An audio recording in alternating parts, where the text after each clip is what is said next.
दोस्तों, आज का हॉरर पॉडकास्ट ट्रक ड्राइवर की है जिनका नाम पवन है। तो चलिए अब यह कहानी पवन जी के नजरिया से सुनते हैं। मेरा नाम पवन है। मैं पेशे से एक ट्रक ड्राइवर हूँ। मेरी दुनिया इन 16 चक्कों पर ही घूमती है। स्टीयरिंग व्हील मेरे हाथ में और मेरे परिवार की यादें मेरे दिल में। बस इसी सहारे से मैं देश के एक कोने से दूसरे कोने तक हजारों किलोमीटर का सफर तय कर लेता हूँ। ये सड़कें ही मेरा घर है और ये ट्रक ही मेरा साथी। इन सड़कों ने मुझे बहुत कुछ सिखाया है, अच्छा भी और बुरा भी। लेकिन उस एक रात चंबल के बीहड़ों से गुजरते हुए इन सड़कों ने मुझे जो दिखाया वो मेरे रोंगटों में आज भी सिहरन पैदा कर देता है। वो सर्दियों की शुरुआत के दिन थे। मुझे जयपुर से नागपुर तक मार्बल का माल पहुंचाना था। आमतौर पर मैं आगरा ग्वालियर वाला सीधा रास्ता लेता, लेकिन उस ट्रिप पर मेरे एक पुराने ड्राइवर दोस्त ने एक नया छोटा रास्ता सुझाया। ये रास्ता धौलपुर से निकलकर चंबल के अंदरूनी इलाकों से होते हुए जाता था। उसने कहा था कि इस रास्ते पर टोल तो बचेंगे ही, साथ में लगभग 50-60 किलोमीटर का चक्कर भी कम हो जाएगा, यानी डीजल और पैसे दोनों की बचत। लालच इंसान से क्या नहीं करवाता। मैंने भी सोचा कि चलो इस बार इसी रास्ते से चलकर देखते हैं। अगर कुछ पैसे बच गए तो घर पर बच्चों के लिए कुछ अच्छा ले जाऊंगा। यही मेरी जिंदगी की सबसे बड़ी गलती थी। मैंने रात के करीब 10 बजे धौलपुर पार किया और उस अनजान रास्ते पर अपना ट्रक मोड़ दिया। शुरू में तो सब ठीक था, सड़क ठीक ठाक थी और आसपास छोटे मोटे गांव भी नजर आ रहे थे। लेकिन जैसे जैसे रात गहराती गई, सड़क की हालत खराब होने लगी और आसपास की बसावट भी खत्म हो गई। अब मेरे ट्रक के दोनों तरफ सिर्फ चंबल के उबड़ खाबड़, मिट्टी के टीले और कंटीली झाड़ियों का अंतहीन सिलसिला था। ये वही बीहड़ थे जिनकी कहानियां हम बचपन से सुनते आए थे, डाकुओं के और कुछ और चीजों के भी। रात के करीब 1 बज रहे होंगे। आसमान में चांद नहीं था और सड़क पर मेरे ट्रक की हेडलाइट के अलावा रोशनी का कोई और जरिया नहीं था। चारों तरफ एक मौत जैसा सन्नाटा पसरा हुआ था, जिसे सिर्फ मेरे ट्रक के इंजन की भारी आवाजें ही चीर रही थी।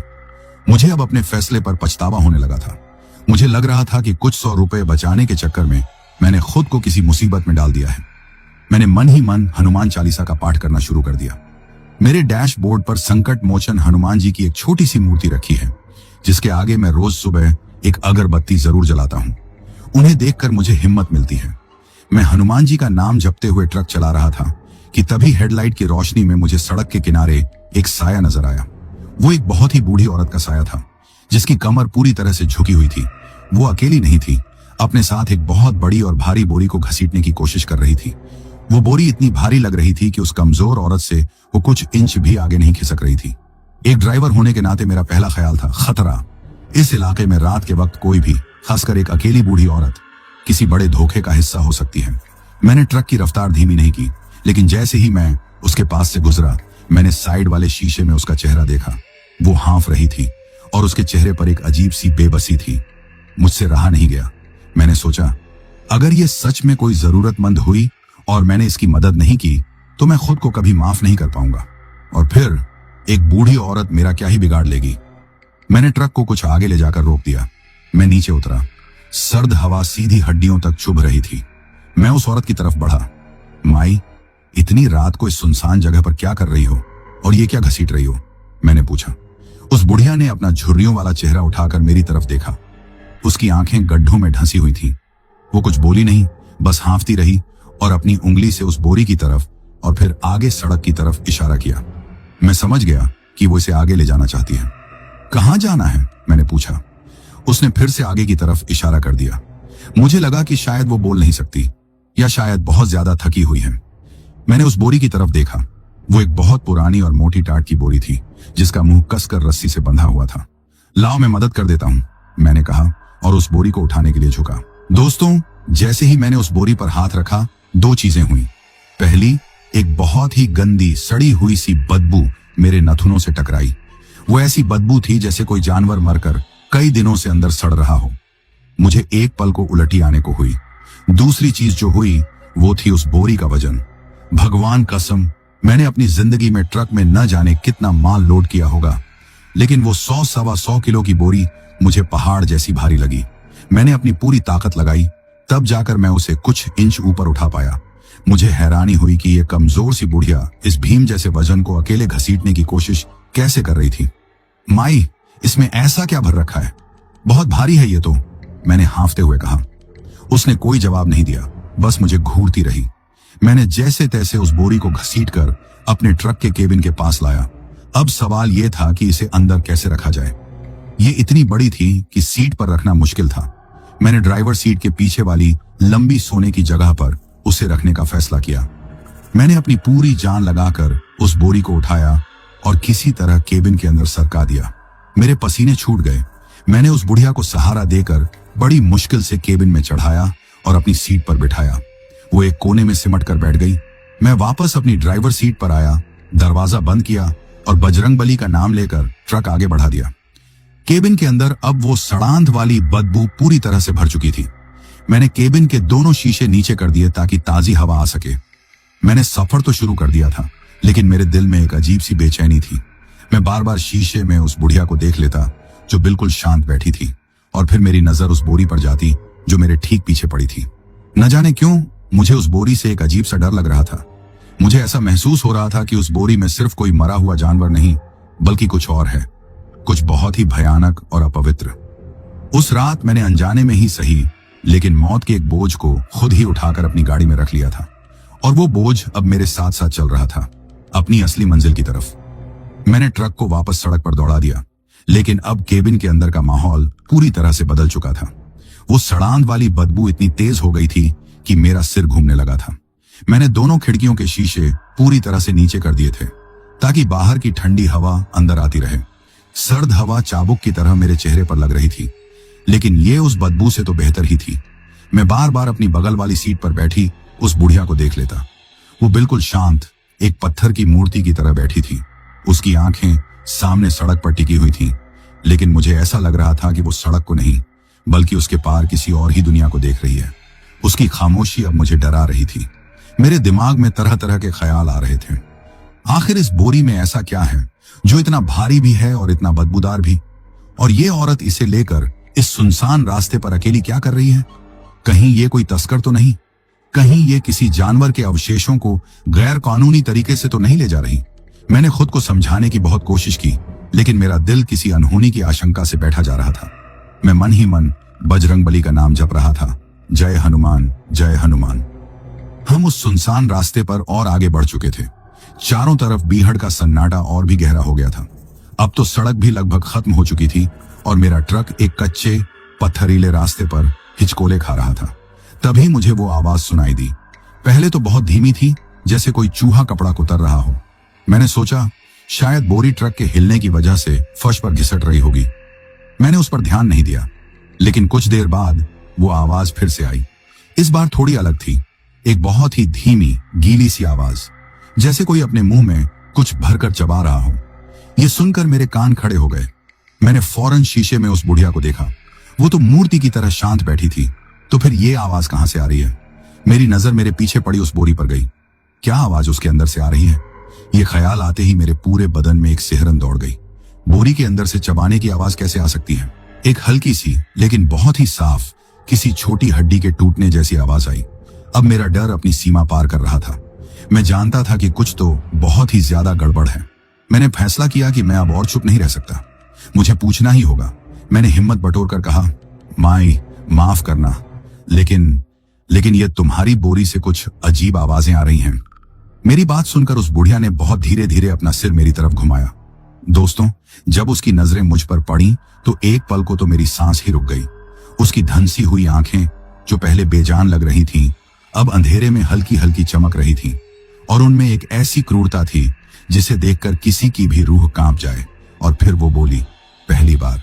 उसकी आवाज किसी बूढ़ी औरत की नहीं थी। वो एक बहुत ही भारी, खुरदरी और गहरी आवाज थी, जैसे कोई किसी सूखी गुफा के अंदर से बोल रहा हो। अपने काम से काम रख छोरे, उसने कहा, और चुपचाप गाड़ी चला।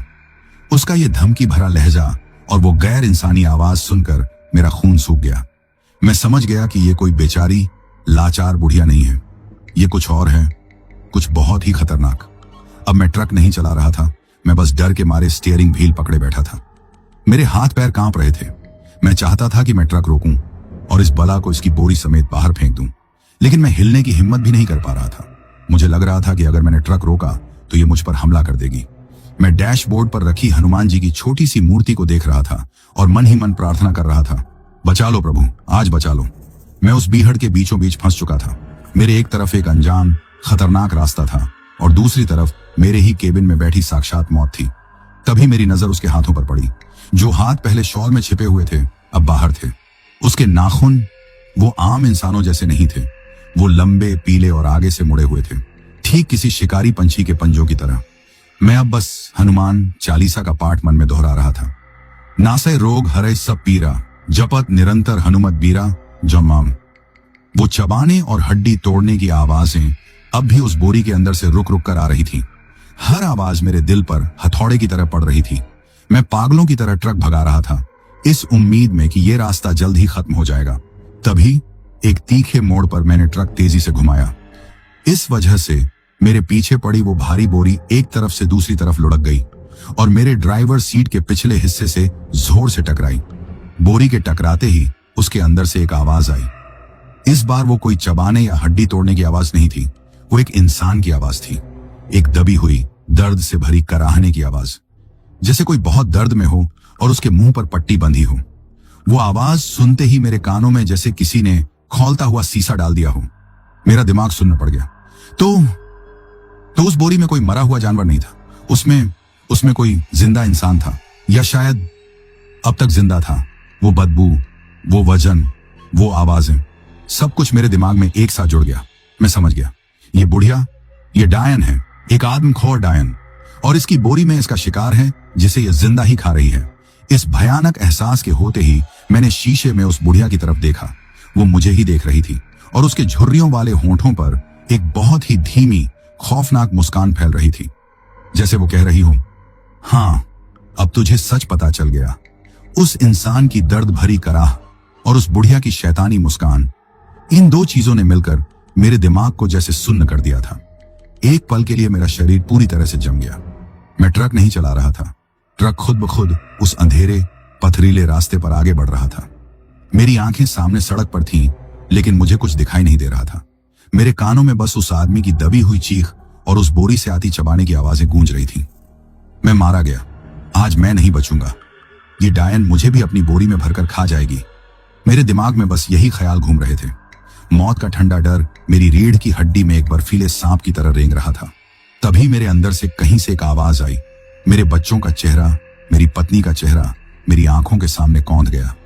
नहीं, मैं इतनी आसानी से नहीं मर सकता। मुझे जीना होगा उनके लिए, मुझे लड़ना होगा। बस यही ख्याल मेरे अंदर बिजली बनकर दौड़ा। जो शरीर डर से पत्थर बन गया था, उसमें अचानक से एक जंगली जानवर जैसी फुर्ती आ गई। मेरा दिमाग अब डर नहीं, बल्कि जान बचाने के रास्ते खोजने लगा। लड़ना, इस बला से लड़ना नामुमकिन था। मेरे पास सिर्फ एक ही रास्ता था, भागना।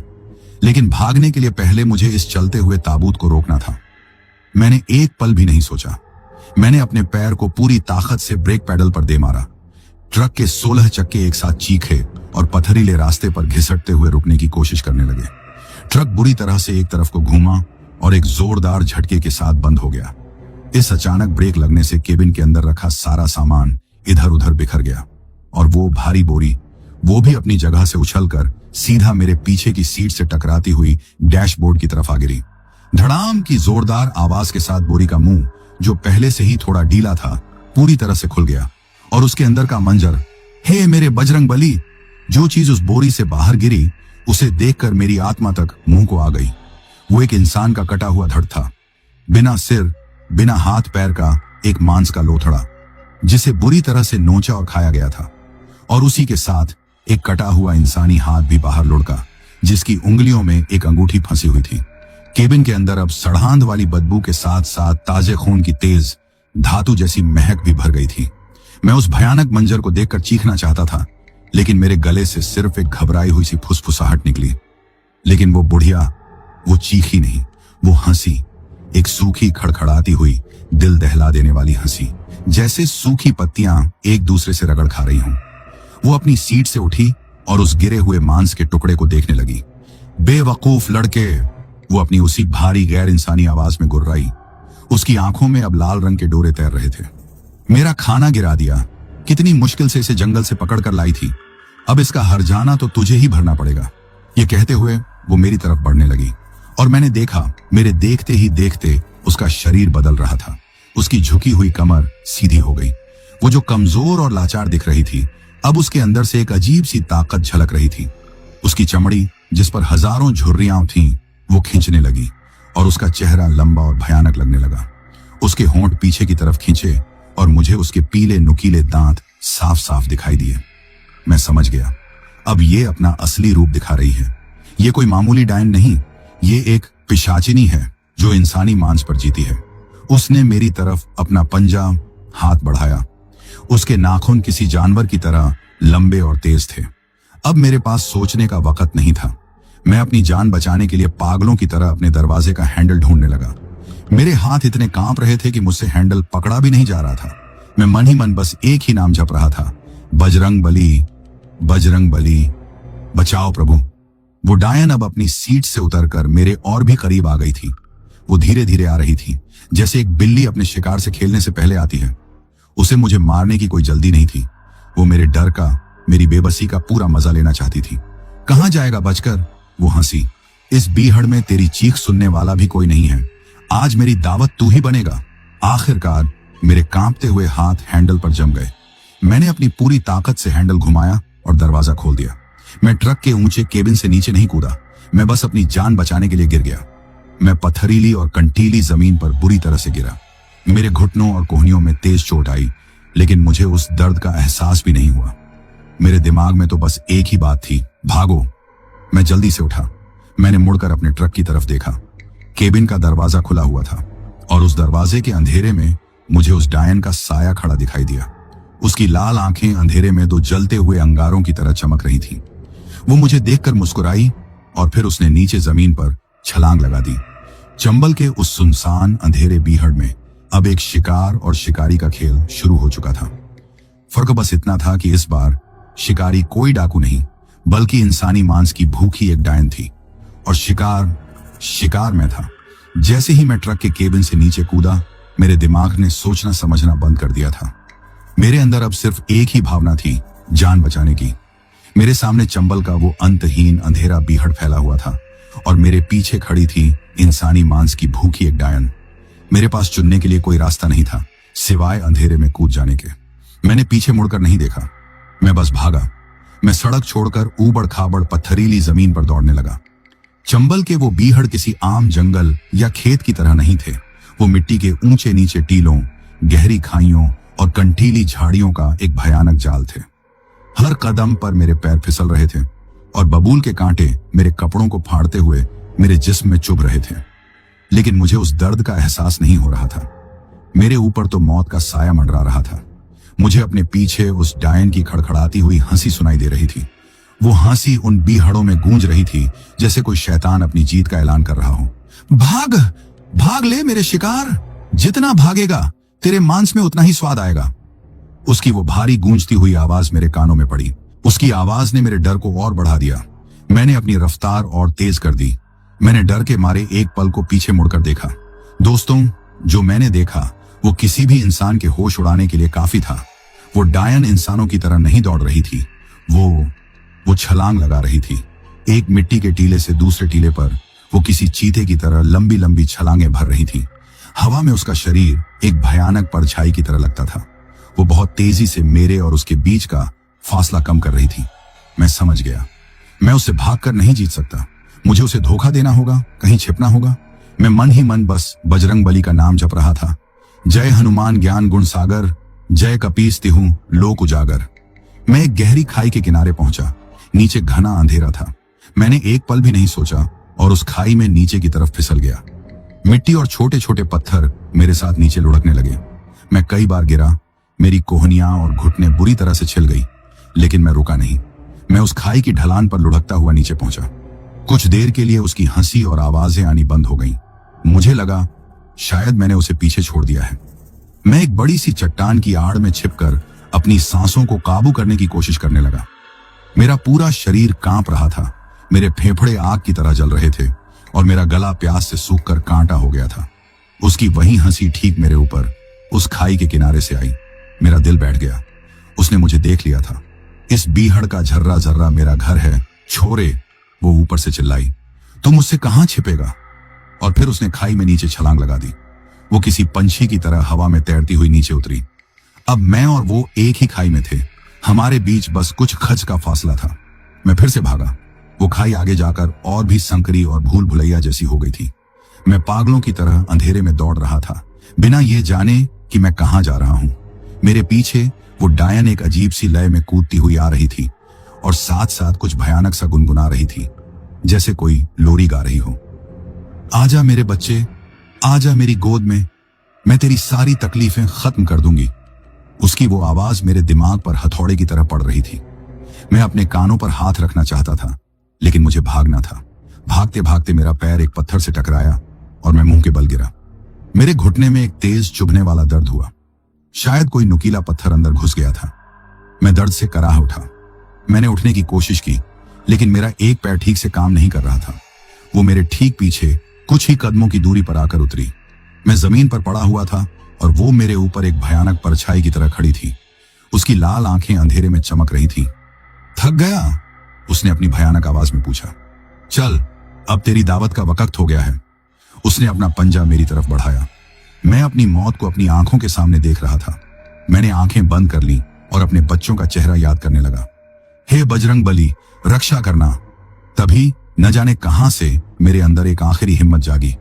मैं एक जख्मी शेर की तरह गुर्राया और अपने जख्मी पैर की परवाह न करते हुए अपनी पूरी ताकत से उठा और बगल की एक दूसरी तंग खाई में कूद गया। मैं फिर से लुढ़कने लगा। उस डायन ने गुस्से में एक जोरदार चीख मारी।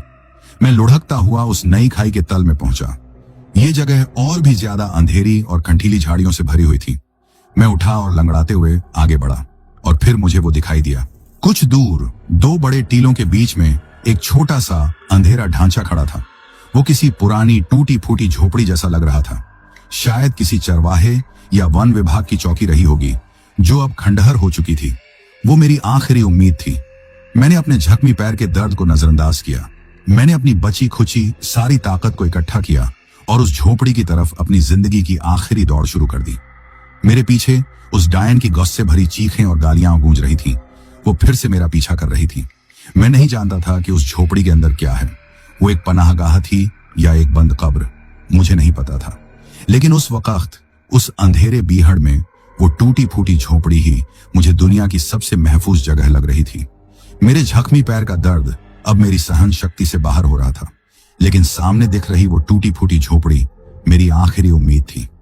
मेरे पीछे वो डायन चीख रही थी, मुझे ललकार रही थी, लेकिन मेरा पूरा ध्यान बस उस झोपड़ी पर था। मैंने अपनी बची खुची सारी ताकत अपने कदमों में डाल दी। मैं लंगड़ाता हुआ लगभग गिरता पड़ता उस झोपड़ी के दरवाजे तक पहुंचा। वो एक बहुत ही पुराना लकड़ी का दरवाजा था, जो अपनी चौखट पर मुश्किल से लटका हुआ था।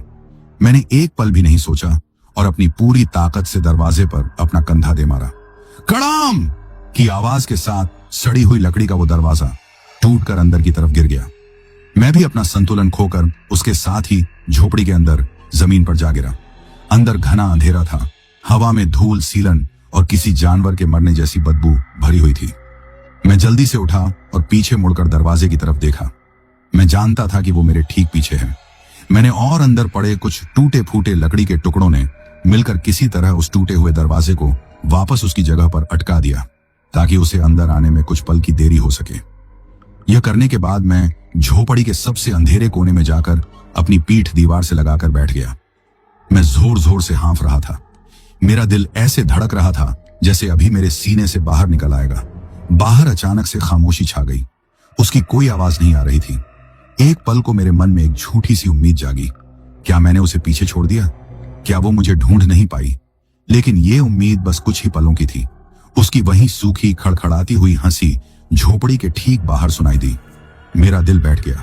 वो यहीं थी। थक गया पवन?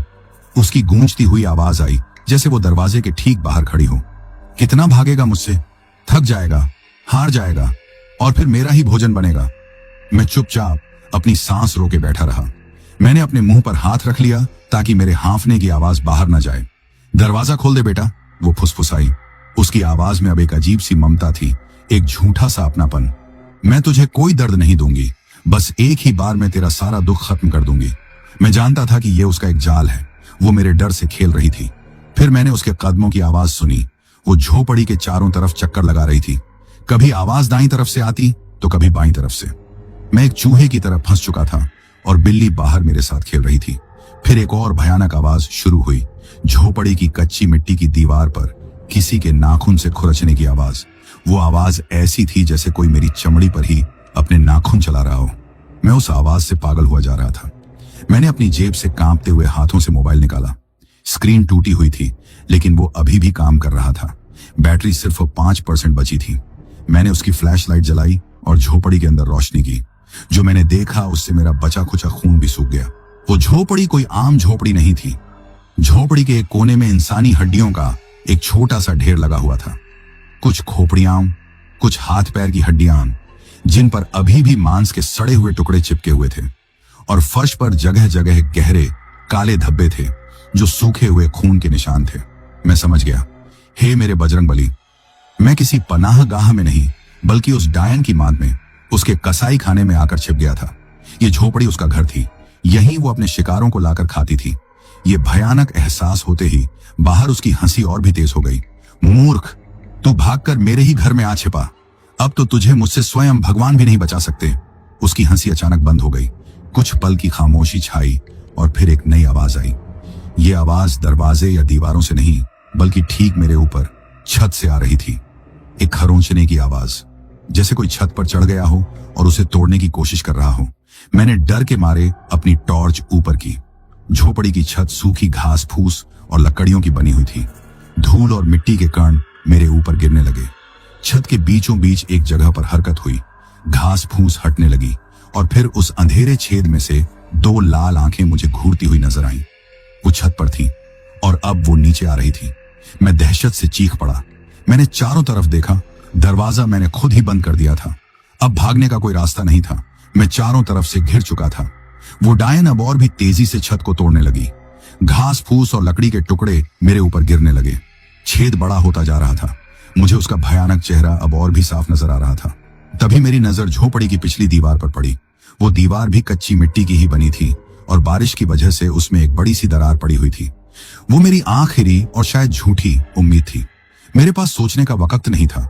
एक तरफ ऊपर से आती हुई मौत थी और दूसरी तरफ एक कमजोर सी दीवार। मैंने फैसला कर लिया, यहां रुककर मरने से बेहतर है कि भागते हुए मरा जाए। मैंने अपनी बची खुची सारी ताकत अपने शरीर में समेटी और बजरंगबली का नाम लेकर उस दरार पड़ी दीवार से एक जंगली सूअर की तरह जा टकराया। कच्ची मिट्टी की दीवार मेरे धक्के से टूट गई। मैं धूल और मलबे के साथ झोपड़ी के बाहर दूसरी तरफ जा गिरा। मेरे पीछे झोपड़ी के अंदर से उस डायन की गुस्से और हताशा से भरी एक भयानक चीख गूंजी। मैं एक बार फिर उन अंधेरे जानलेवा बिहड़ों में था। मेरी झूठी पनाहगाह अब एक टूटा हुआ सपना थी और मेरा शिकारी पहले से भी ज्यादा गुस्से में एक बार फिर मेरे पीछे था। अब मेरे पास भागने के लिए कोई मंजिल नहीं थी, कोई उम्मीद नहीं थी। उस टूटी हुई झोपड़ी से बाहर गिरते ही मेरे पास सोचने का कोई वक्त नहीं था। मेरे पीछे उस डायन की गुस्से से भरी चीख गूंज रही थी, जो इस बात का सबूत थी कि मैंने उसके घर में घुसकर और फिर वहां से भागकर उसे चुनौती दे दी थी। अब वो मुझे सिर्फ अपना शिकार नहीं समझ रही थी, अब वो मुझसे बदला लेना चाहती थी। मैं एक बार फिर उन अंधेरे जानलेवा बिहड़ों में था।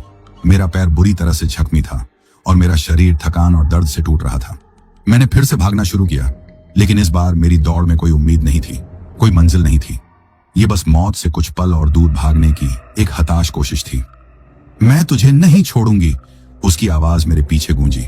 मैं तेरे जिस्म की एक एक बोटी को नोच नोच कर खाऊंगी। मैं लंगड़ाता हुआ गिरता पड़ता भाग रहा था। मुझे पता था कि मैं अब ज्यादा देर तक नहीं भाग सकता। मेरी सांस फूल रही थी और आंखों के आगे अंधेरा छा रहा था। मुझे लगा कि बस अब मेरा अंत निश्चित है। मैं एक मिट्टी के टीले पर चढ़ते हुए गिरा और मुझ में दोबारा उठने की हिम्मत नहीं बची। मैं वहीं पड़ा हाँफ रहा था, अपनी मौत का इंतजार कर रहा था। वो डायन धीरे धीरे चलकर मेरे पास आ रही थी। अब उसे कोई जल्दी नहीं थी। उसका शिकार थक कर गिर चुका था। मैं उसके कदमों की आवाज सुन सकता था, जो मेरे और भी करीब आती जा रही थी। मैं जमीन पर पड़ा हुआ था और मैंने अपनी किस्मत को कोसना शुरू कर दिया। कुछ 100 रुपए बचाने के लालच ने मुझे कहां लाकर खड़ा कर दिया था। मैं अपने बच्चों का, अपनी पत्नी का चेहरा याद कर रहा था। तभी मेरी नजर अपने बगल में पड़ी एक चीज पर गई। वो बबूल की कंटीली झाड़ियों का एक बहुत ही बड़ा और घना झुरमुट था। चंबल में ऐसी झाड़ियां हर जगह होती हैं, जिनके कांटे किसी कील से कम नहीं होते। मेरे मरते हुए दिमाग में एक आखिरी उम्मीद की किरण जागी। मैं भागकर उसे हरा नहीं सकता, लेकिन शायद मैं खुद को एक ऐसी जगह कैद कर सकता हूं जहां वो आसानी से न पहुंच सके। मैंने फैसला कर लिया। मैंने अपने जख्मी शरीर की परवाह नहीं की। मैंने अपनी आखिरी ताकत को समेटा और घिसटते हुए उस कंटीली झाड़ियों के झुरमुट की तरफ बढ़ने लगा। कहां जा रहा है? वो गुर्राई। उसे शायद मेरा इरादा समझ में आ गया था। वो मेरी तरफ झपटी, लेकिन इससे पहले कि वो मुंह तक पहुंचती, मैंने खुद को उन कांटों के बीच धकेल दिया। दोस्तों, वो दर्द भयानक था। हजारों सुइयां एक साथ मेरे शरीर में चुभ गई हों, ऐसा लगा। बबूल के लंबे नुकीले कांटे मेरे कपड़ों को फाड़कर मेरी चमड़ी में घुस गए। मेरे मुंह से दर्द की एक जोरदार चीख निकली। मेरे शरीर पर अनगिनत खरोंचें आ गईं और उनसे खून बहने लगा। लेकिन मैं रुका नहीं। मैं किसी घायल जानवर की तरह उन कांटों को चीरता हुआ उस झुरमुट के और अंदर घुसता चला गया। आखिरकार मैं उस झुरमुट के बिल्कुल बीच में पहुंच गया। वहां एक छोटी सी खाली जगह थी। मैं वहीं खून से लथपथ दर्द से कराहता हुआ गिर पड़ा। कुछ ही पलों में वो डायन भी उस झुरमुट के बाहर पहुंच गई। वो गुस्से से पागल हो रही थी। उसने अंदर आने की कोशिश की, लेकिन घने और नुकीले कांटों की वजह से वो अंदर नहीं आ पा रही थी। उसके लिए भी उन कांटों को पार करना आसान नहीं था। मैं एक तरह से एक कांटों के पिंजरे में कैद हो गया था, जो मुझे बाहर की दुनिया से तो बचा रहा था, लेकिन अंदर ही अंदर मुझे जख्म भी दे रहा था। कायर, कांटों के पीछे छिप गया। वो बाहर से दहाड़ी। सोचता है बच जाएगा? कब तक छिपा रहेगा? वो कांटे तुझे मुझसे बचा रहे हैं, लेकिन सुबह तुझसे कौन बचाएगा? वो उस झुरमुट के चारों तरफ चक्कर लगाने लगी। मैं उसकी परछाई को बाहर देख सकता था। वो कभी इधर जाती, कभी उधर। वो कोई रास्ता ढूंढ रही थी। फिर उसने मुझे मानसिक रूप से तोड़ने की कोशिश शुरू कर दी। मैं देख सकती हूं तुझे, पवन, वो फुसफुसाई। तेरे जख्मों से खून बह रहा है, गर्मा गर्म खून। मुझे उसकी महक आ रही है। मैं जल्द ही उसे पीऊंगी। वो अजीब अजीब आवाजें निकालने लगी, कभी किसी जानवर के गुर्राने की, तो कभी किसी बच्चे के रोने की। वो चाहती थी कि मैं डर कर बाहर निकल आऊं। मैं आंखें बंद करके बस जय बजरंग बली, जय बजरंग बली झपता रहा। मेरे शरीर का हर हिस्सा दर्द से फट रहा था, लेकिन मुझे जिंदा रहना था। न जाने कितने घंटे बीत गए। वो लगातार उस झुरमुट के चक्कर काटती रही और मुझे डराती रही। मेरे जख्मों से खून बहना अब थोड़ा कम हो गया था, लेकिन दर्द बढ़ता जा रहा था। मुझे नींद आ रही थी। मेरा शरीर हार मान रहा था, लेकिन मैं जानता था कि अगर मैं सो गया तो मैं फिर कभी नहीं उठूंगा। मैंने खुद को जगाए रखने के लिए अपने ही हाथ पर दांत से काट लिया। दर्द की एक तेज लहर ने मुझे फिर से होश मिला दिया और फिर मैंने उसे देखा। रात का अंधेरा अब हल्का होने लगा था। आसमान का रंग गहरे काले से बदलकर हल्का नीला होने लगा था। पूरब की दिशा में एक हल्की सी नारंगी रंग की लकीर उभरने लगी थी। सुबह हो रही थी। शायद उस डायन ने भी इसे देख लिया था। उसकी आवाज में अब धमकी नहीं, बल्कि एक हताशा और गुस्सा था। नहीं नहीं, तू नहीं बच सकता, वो चीखी। उसने अपनी पूरी ताकत से उस कांटों के झुरमुट पर हमला कर दिया। वो अपने लंबे नाखूनों से झाड़ियों को नोचने और तोड़ने लगी। कांटे उसके भी शरीर में चुभ रहे थे, लेकिन उसे परवाह नहीं थी। वो पागलों की तरह अंदर आने की कोशिश कर रही थी। मैं अपनी आंखों के सामने उसे खुद के और करीब आते हुए देख रहा था। मुझे लगा कि सुबह होने से पहले ही वो मुंह तक पहुंच जाएगी, लेकिन तभी पूरब की दिशा से सूरज की पहली किरण निकली और चंबल के उन बीहड़ों पर पड़ी। जैसे ही वो सुनहरी रोशनी उस डायन के शरीर से टकराई, उसने एक ऐसी भयानक और दर्दनाक चीख मारी जिसे सुनकर पत्थर का भी दिल दहल जाए। उसके शरीर से धुआं निकलने लगा। मैं तुझे नहीं छोड़ूंगी पवन, मैं फिर आऊंगी। ये उसके आखिरी शब्द थे। और फिर वो एक काली परछाई की तरह पीछे हटी और बीहड़ की सबसे गहरी खाई में कूदकर गायब हो गई। चारों तरफ खामोशी छा गई। सूरज निकल आया था। रात का भयानक सपना खत्म हो चुका था। मैं उन कांटों के बीच खून से लथपथ अकेला पड़ा था। मैं जिंदा था, लेकिन मेरे जिस्म और रूह पर इतने जख्म लग चुके थे जो शायद अब कभी नहीं भरेंगे। मैं बच तो गया था, लेकिन उस रात की कीमत मुझे अपनी पूरी जिंदगी चुकानी थी। सूरज की पहली किरण ने उस रात के भयानक साये को तो चीर दिया था, लेकिन मेरे लिए वो उजाला कोई उम्मीद लेकर नहीं आया। मैं उन कांटों के बीच अपने ही खून में लथपथ एक टूटे हुए खिलौने की तरह पड़ा था। मेरे चारों तरफ मौत की खामोशी थी, लेकिन मेरे कानों में अब भी उस डायन की आखिरी चीख गूंज रही थी। मैं फिर आऊंगी। मैं जिंदा था, लेकिन इस जिंदा होने का एहसास मुझे नहीं हो रहा था। मेरा शरीर दर्द की आखिरी हदों को पार कर चुका था। बबूल के सैकड़ों कांटे मेरी चमड़ी में तीर की तरह घुसे हुए थे। मेरा घुटना सूजकर दुगना हो गया था और उससे एक पल के लिए भी दर्द की लहरें उठना बंद नहीं हुई थी। मेरा गला प्यास से एक सूखा हुआ कुआं बन चुका था और मेरा दिमाग उस खौफ से सुन्न था। मैं बस आसमान को देख रहा था जो अब नारंगी और गुलाबी रंगों से नहा चुका था। वो सुबह इतनी खूबसूरत थी, लेकिन मेरी जिंदगी की सबसे बदसूरत रात के बाद आई थी। न जाने कितनी देर मैं वहीं पड़ा रहा, शायद 1 घंटा या 2। धीरे धीरे जब सूरज की गर्मी मेरे जख्मों पर जलन पैदा करने लगी, तब मेरे अंदर थोड़ी चेतना लौटी। मैं जानता था कि अगर मैं यहीं पड़ा रहा तो कोई दूसरा जंगली जानवर मुझे अपना शिकार बना लेगा, या मैं इन्हीं जख्मों की वजह से मर जाऊंगा। मुझे यहां से निकलना था, मुझे अपने ट्रक तक पहुंचना था।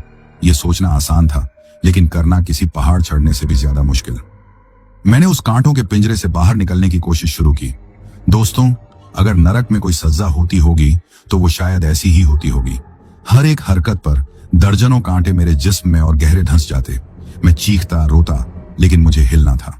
मैंने किसी केंचुए की तरह इंच इंच करके खुद को घसीटना शुरू किया। वो आधा घंटा मेरी जिंदगी का सबसे लंबा और सबसे दर्दनाक आधा घंटा था। जब मैं आखिरकार उस कांटों के घेरे से बाहर निकला तो मैं पहले से भी बदतर हालत में था।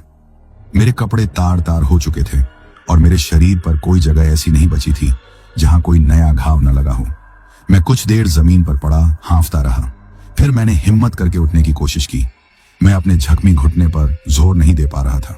मैंने पास पड़ी एक मोटी लकड़ी का सहारा लिया और किसी बूढ़े लाचार आदमी की तरह लंगड़ाते हुए चलने लगा। अब दिन का उजाला पूरी तरह से फैल चुका था। चंबल के वो बीहड़ जो रात में किसी भूल भुलैया जैसे लग रहे थे, अब अपनी पूरी वीरानगी के साथ मेरे सामने थे। दूर दूर तक सिर्फ मिट्टी के टीले, सूखी घास और खंटीली झाड़ियां थीं। मैं उस रास्ते पर वापस चलने लगा जहां से मैं भागा था। मुझे अपने ही पैरों के निशान और खून के धब्बे जमीन पर दिख रहे थे, जो मुझे उस भयानक दौड़ की याद दिला रहे थे। मैं उस झोपड़ी के पास से गुजरा। दिन के उजाले में वो और भी ज्यादा मनहूस लग रही थी।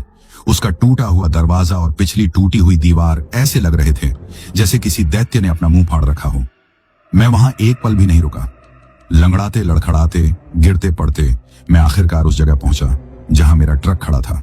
मेरा घर, मेरा साथी, मेरा रोजगार वो सड़क के किनारे चुपचाप खड़ा था, जैसे मेरा ही इंतजार कर रहा हो। उसे देखकर मेरी आंखों में आंसू आ गए। मैं हिम्मत करके केबिन के पास पहुंचा। दरवाजा अभी भी खुला हुआ था। अंदर की हालत देखकर मेरा जी मिचला गया। फर्श पर उस बोरी के खून के धब्बे गहरे और काले पड़ चुके थे। हवा में अब भी एक मीठी सड़ी हुई सी महक तैर रही थी। उस केबिन में दोबारा बैठना अपनी आत्मा पर एक और बोझ डालने जैसा था, लेकिन मेरे पास कोई और चारा नहीं था। मैंने डैशबोर्ड पर रखी हनुमान जी की मूर्ति को उठाया। उस पूरी अफरा तफरी में वो अपनी जगह पर ही टिकी हुई थी। मैंने मूर्ति को अपनी आंखों से लगाया। बचा लिया प्रभु, मेरे मुंह से बस इतना ही निकला। मैंने पानी की बोतल से अपना मुंह धोया, हिम्मत बटोरी और अपनी ड्राइवर सीट पर बैठ गया। उस सीट पर बैठते ही मुझे ऐसा लगा जैसे मैं फिर से उसी रात में पहुंच गया हूं। मेरी नजर बार बार बगल वाली खाली सीट पर जा रही थी जहां वो डायन बैठी थी। मैंने कांपते हुए हाथों से चाबी घुमाई। संकट कटे मिटे सब पीरा, जो सुमिरै हनुमत बलबीरा, मैं मन ही मन बुदबुदाया। 1-2 लंबी सेल्फ के बाद ट्रक का इंजन एक जोरदार घरघराहट के साथ स्टार्ट हो गया।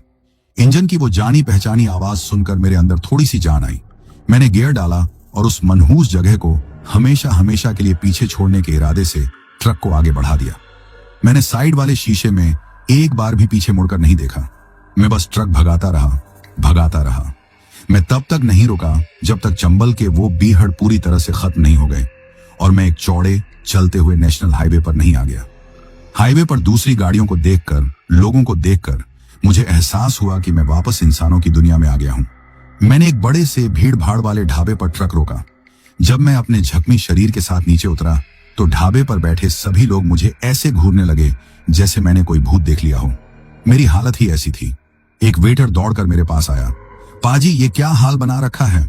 एक्सीडेंट हो गया क्या? उसने घबरा कर पूछा। हाँ भाई, एक्सीडेंट ही समझो, मैंने कमजोर आवाज में कहा। मैं लंगड़ाता हुआ ढाबे के पीछे बने बाथरूम में गया। वहां शीशे में जब मैंने अपनी शक्ल देखी तो मैं खुद भी डर गया। मेरे बाल बिखरे हुए थे, आंखों के नीचे गहरे काले गड्ढे थे, चेहरा धूल और सूखे खून से सना हुआ था और मेरे पूरे शरीर पर अनगिनत खरोंचे और घाव थे।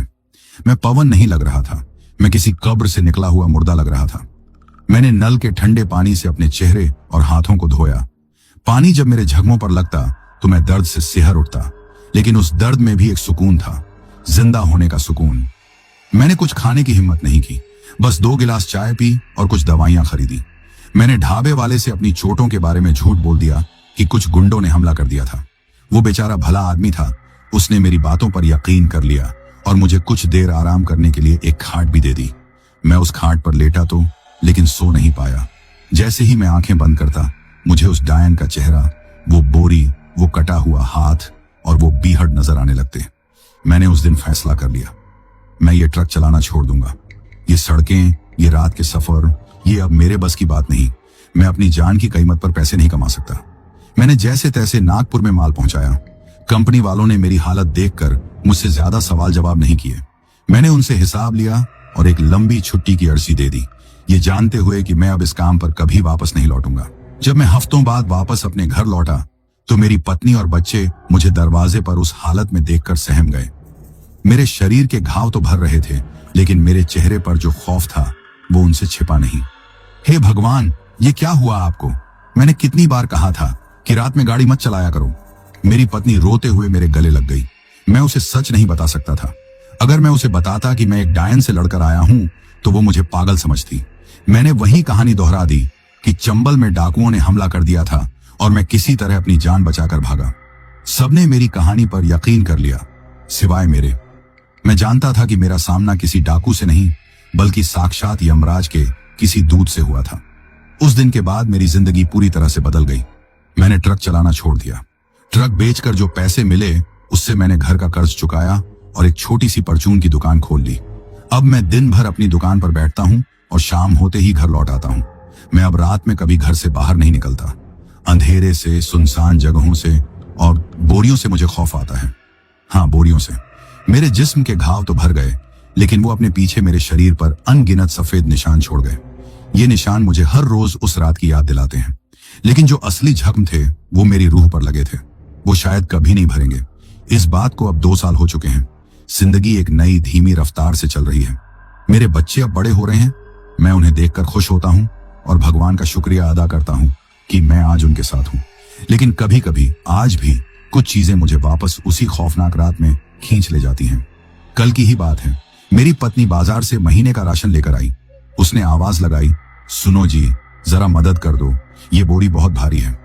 मैं हमेशा की तरह उसकी मदद करने के लिए आगे बढ़ा। जैसे ही मैं कमरे में घुसा, मेरी नजर उस बोरी पर पड़ी। वो एक बड़ी सी टाट की बोरी थी, ठीक वैसी ही जैसी उस रात उस डायन के पास थी। उस बोरी को देखते ही एक पल में मेरे दिमाग के अंदर वो पूरी रात घूम गई। वो सड़ांध वाली बदबू, वो चबाने की आवाज, वो कटा हुआ हाथ, सब कुछ मेरी आंखों के सामने आ गया। मेरे पूरे शरीर में एक ठंडी लहर दौड़ गई। मेरे हाथ पैर कांपने लगे और मैं पसीने से तरबतर हो गया। क्या हुआ? आपकी तबीयत तो ठीक है? मेरी पत्नी ने घबराकर पूछा। मैं कुछ बोल नहीं पाया। मैं उस राशन की बोरी को नहीं, बल्कि अपनी मौत के उस बोझ को देख रहा था। मैं 2 कदम पीछे हटा और दीवार से टकरा गया। मैं उस डायन से तो बच गया, चंबल के उन बीहड़ों से भी निकल आया, लेकिन उस बोरी का बोझ, वो बोझ उस रात मेरे दिल और दिमाग पर ऐसा चढ़ा कि शायद अब मेरी चिता के साथ ही उतरेगा। कुछ सफर वाकई में कभी खत्म नहीं होते और कुछ बोझ कभी हल्के नहीं होते। वो आज भी मेरे साथ हैं, चंबल के उन जख्मों की तरह जो कभी नहीं भरेंगे। तो दोस्तों, यह कहानी यही खत्म हुई।